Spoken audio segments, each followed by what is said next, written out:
আলবি ভাই আপনি কি বলেন, কিছু বলবেন? আলবি কিছু বলবেন?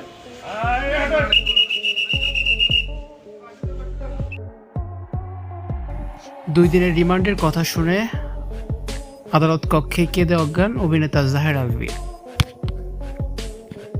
ছোট পর্দার পরিচিত অভিনেতা জাহের আলভীর স্ত্রী ইকরার রহস্যজনক মৃত্যুর ঘটনায় দায়ের করা মামলায় নাটকীয় মোড় নিয়েছে।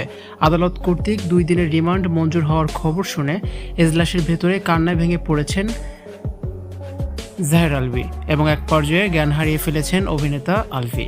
আজ কঠোর নিরাপত্তার মধ্য দিয়ে তাকে আদালতে হাজির করা হয়।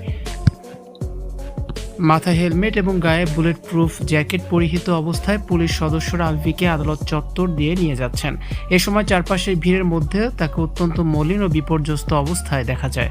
সে বারবার কান্নায় চোখ মুছছিল। অভিনেতা আলভীকে রিমান্ডে নিয়ে জিজ্ঞাসাবাদ করা অতীব জরুরি। এই লক্ষ্যে পুলিশের পক্ষ থেকে জাহের আলভীকে 10 দিনের রিমান্ডে নেওয়ার আবেদন জানানো হয়। আলভীর আইনজীবীরা রিমান্ডের বিরোধিতা করে জামিনের আবেদন করেন। উভয় পক্ষের দীর্ঘ শুনানি শেষে আদালত জামিন নামঞ্জুর করে অভিনেতার 2 দিনের পুলিশি রিমান্ড মঞ্জুর করেন।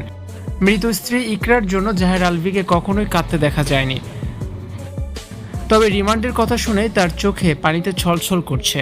কান্নায় সে অজ্ঞান হয়ে গেছে। আলভীর সাথে ছোট পর্দার আরেক জনপ্রিয় অভিনেত্রী তিথির পরকীয়ার সম্পর্ক গড়ে উঠেছিল। তিথি ও আলভী দীর্ঘদিন ধরে জুটি বেঁধে একাধিক নাটকে অভিনয় করে আসছিলেন। একসাথে কাজ করার সুবাদেই তাদের মধ্যে এই বিবাহ বহির্ভূত সম্পর্ক তৈরি হয়, যার জেরে মানসিকভাবে বিপর্যস্ত হয়ে এক পর্যায়ে আত্মহরণের পথ বেছে নেয় ইকরা। অথচ নিজের স্ত্রীর এমন মর্মান্তিক মৃত্যুতে আলভীর চোখে কখনোই জল দেখা যায়নি, কোনো প্রকার অনুশোচনা কাজ করেনি।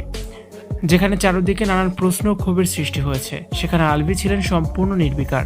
রিমান্ডে জিজ্ঞাসাবাদের কথা শোনার পরপরই আলভীর ভেতরের সমস্ত শক্তি যেন ভেঙে পড়ে।